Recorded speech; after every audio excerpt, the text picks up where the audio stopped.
শুধু ঢাকায় না, আসলে সারা দেশে এটা হচ্ছে। ঢাকার চিত্রগুলো হয়তো আমরা বেশি দেখতে পাই, জানতে পারছি। এবং এই যে আওয়ামী লীগের মিছিল এবং তৎপরতা, তার অন্যতম প্রধান লক্ষ্যবস্তু কিন্তু হচ্ছে জাতীয় নাগরিক পার্টি এবং গণ অভ্যুত্থানে অংশগ্রহণকারী নেতাকর্মী, পরিবার, আহতরা, যোদ্ধা যারা রয়েছে, তারাই কিন্তু প্রধান লক্ষ্যবস্তু। ফলে আমরা মনে করি যে অবশ্যই সরকারের এখানে সক্ষমতার অভাব রয়েছে।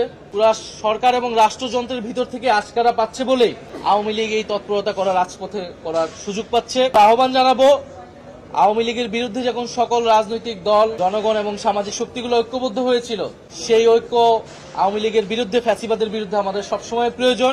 যদি কোনো দল সেক্ষেত্রে আপোষও করে, জাতীয় নাগরিক পার্টি সেক্ষেত্রে আপোষ করবে না। ফ্যাসিবাদের বিরুদ্ধে, ফ্যাসিবাদী ব্যবস্থার বিলোপে এবং আওয়ামী লীগকে বিচারের আওতায় আনতে যে লড়াই, জাতীয় নাগরিক পার্টি এই লড়াই অব্যাহত থাকবে। আমাদের জীবন যাক, আমরা ক্ষতিগ্রস্ত হই, কিন্তু আমরা এককভাবে হইলেও এই লড়াইটা চালায় যাব।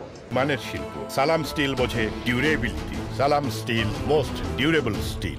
বিশেষত সাম্প্রতিক গণ অধিকার পরিষদের সভাপতি নুরুল হক নুরের উপরে সেনাবাহিনী এবং পুলিশ, আইন শৃঙ্খলা বাহিনীর দ্বারা